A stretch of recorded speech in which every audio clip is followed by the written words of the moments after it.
Well, good afternoon, everybody, and welcome back to Mod Driven. Today, I'm going to be putting a rear trunk spoiler on my Honda Civic Sport Coupe. Now, what I've got, and this is an OEM spoiler, by the way. I have it here. It's painted to match. I actually thought about going black, but I didn't. I went ahead and color matched it to the color of the car, which is modern steel. Now, it does come with some instructions, which is a good thing. I shouldn't say it comes with them. I downloaded some instructions, and these are OEM instructions. And where I'm at right now, I have taped up the hood, and then I used the template that did come with it right here to go ahead and mark the holes. Now, there's a little bit of confusion on my part. When you look at the template, it has this black around the edge and then white. Now, I wasn't sure. It says to line it up to the edges of the trunk. Do you line up the black to the edge, which you couldn't see then because it would be overlapping, or I should say the white you wouldn't be able to see because it would overlap, or the black? I chose to go with the black because that was my best interpretation of the drawing that I saw right here. Then went ahead, marked the holes, which I've already done, and then punched them with just a little punch. No big deal.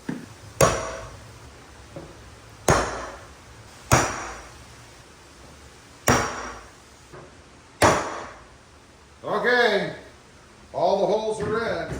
Now it's time to drill. I am going to go ahead and drill some pilot holes in there, smaller holes. Then you're supposed to drill 8.5 millimeter holes in the top two on each side, and 11 millimeter holes in the bottom two each side. Now, they tell you to use some kind of a rota bit or something like that, rota broach, I don't know.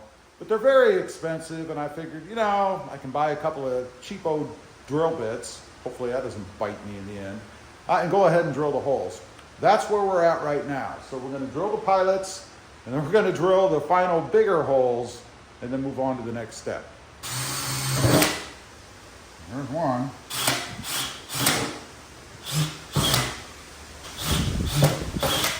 Four. You get the idea. I'm going to go ahead and do the others, then we'll do the bigger holes. You want to stay perpendicular to the surface. We're going to drill 4, 2 on each side, 8.5 millimeter holes, and then we're going to go to the 11s down below. So here we go.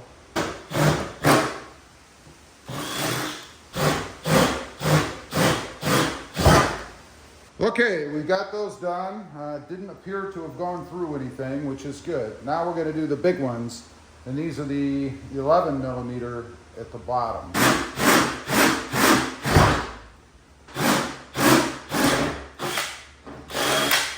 We've gotten all the holes drilled. Now I need to clean them up a little bit with a little file or something. I'm going to pull the tape off to do that. I am going to go ahead and pull the cover from underneath, because I hear things moving around in there, like chunks of metal and stuff. So just to do the job right, I'm gonna go ahead and pull these pins and remove this cover. It's not too difficult to remove. They're just little push pin things. You kind of pop them out and then pull them out of the holes. Should be able to do that without any problem. I did remove the cover, as you can see. However, there's sheets of metal layered in between here, as you can see. So you can't even see where the holes were. Because of course you have more metal down here, so you don't have to do that. It doesn't make any difference. For kicks, I went ahead and swept inside here where maybe stuff could have fallen down in. I don't know, but it definitely does not fall down on top of the installed cover. Real quick to get the cover off, in case you're ever looking to do that. They're just these little push pins. You pull the top up, you can see the gap there, and then they pull right out to put them back in. It's the reverse, push it in, and then push the top down, and they'll lock into place. Okay, for this next step, and by the way, I did touch up the holes with just some black paint to protect the metal. Everything's going to be covered, so it doesn't really matter. And I only use black because the touch-up paint I ordered has not arrived yet. Whatever. So the next step is to put these jack nuts in. This is a jack nut, if you've never seen one. And the way it works is you put something in here, you put it in the hole, and then you force the bottom up. These spread out, and secure it in the hole. Kind of like putting a heavy picture in the wall or something, right? Now, I did come across a tool to do that. You screw the jack nut on the end, and you have to open the tool to do that. Screw it on the end. Don't have to be very tight. And then put it in the hole this way, like so. And then pull the handles down, and it forces the bottom to come up and spreads the little arms on the jack nut to hold it in. Now, one thing I noticed is this threaded piece on my tool is not long enough, so it doesn't make this tight in there, and I want it to be tight. So the kit actually gives you a longer screw to go down inside the jack nut to pull it up even further, and you just use, I think it's a 14 millimeter wrench to go around the edge and then just pull it up by tightening the screw. Pretty simple method to do it, and I do have to do that for this. So let's go ahead and put it in. I'll show you how it's done. I want to go ahead and stick your jack nut in the hole, and it's a fairly tight fit, but it does fit, as you can see there. And then just pull up on the levers, and that's it. That's all it really takes to pull that off. And then on the top, there's this piece right here. You just unscrew the holder on the tool here from it, and that's it. Now you can see it's loose, it's free flowing in there. I don't like that. So we're going to use what was provided with the kit, and that is just this extra long screw. And I'm going to tighten it to the point where it pulls that bottom part up.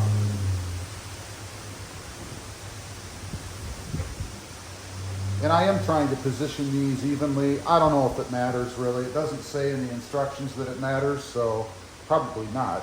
But just put your 14 millimeter wrench under there, and then simply tighten the screw.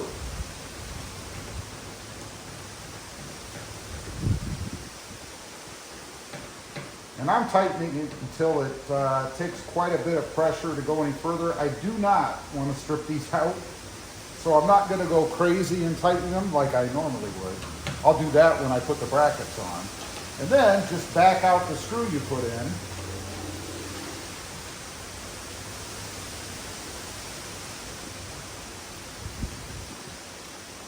And that's it. That puts your jack nut in there nice and tight. I can't move it with my hands, I don't think. But I am going to move it with the wrench just to even it out a little bit. That's it. That's all there is to it. Next step is to go ahead and put some brackets on there, along with some little rubber things that go around the bottom, probably for seal. A step I skipped over. You may have noticed on the template there's this little cutout piece. That's to draw where the bracket goes. So after you drill the holes, before you put the jack nuts in, you're supposed to line this up and then trace over where the bracket will go. I just trace the corners because I figure if I get both corners in, I'm pretty good. Now, next up, we're supposed to clean up around the jack nuts and put some seals on there. So you want to clean this off with rubbing alcohol. I don't know why, really. I mean, once you tighten it down, the seals aren't going to go anywhere, but that's what the directions say. So we're going to clean this off with rubbing alcohol and put those seals on. The seals, this is what they look like. They're adhesive backed again. You just want to center them over the jack nuts, it sounded like to me from the instruction. So that's what we're going to do. Just peel that off. Pretty simple. And then put it right over the jack nut. Again, this is to seal things up, I think, and it does fit right over the corners of the jack nut. So that's a good thing. And then just kind of push it on there, hold it for a minute. We'll do all the rest, and we'll come back with the bracket. Time for the brackets. This is where you want to line them up with the little marks that you made. And it doesn't say so in the directions, but I'm using some blue Loctite just to lock these in. I don't want the spoiler to ever be loose. So I'm going to put some blue Loctite on just for peace of mind. And it's blue Loctite, so it's not like I won't ever be able to get this off if I needed to for some reason. Never hurts to go the extra step, I don't think. So these are pretty simple. You just bolt them on. It's pretty easy. I tightened them until I thought I'd be tightening them too much. All right, next up, according to the instructions, are the little clips. I don't know what you call these. I guess they're clips. that go in these little slots on the bottom of the spoiler. You just kind of slip them in there, trying to do this one-handed for you guys. And they don't really, I don't know if they click in there or what. Not really. It'd be nice if they did, because I can see them falling out while I'm trying to put the spoiler on. But they just slip in like that. They didn't even click in there. So they're in. Next up, and yes, I do have instructions here. It talks about cleaning something with adhesive swabs. I guess it's the recessed area here where the cover is going to go. It does come with covers.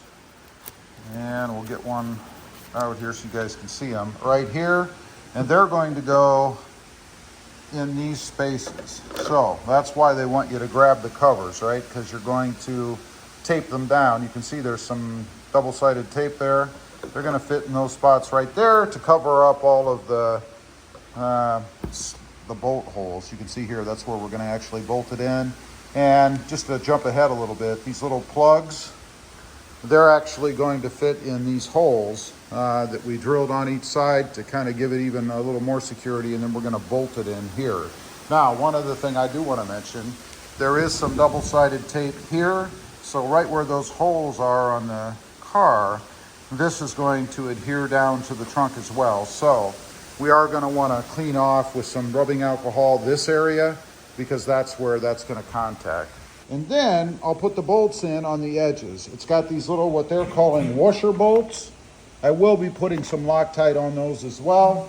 That's what we're going to do, and that will finish up the install.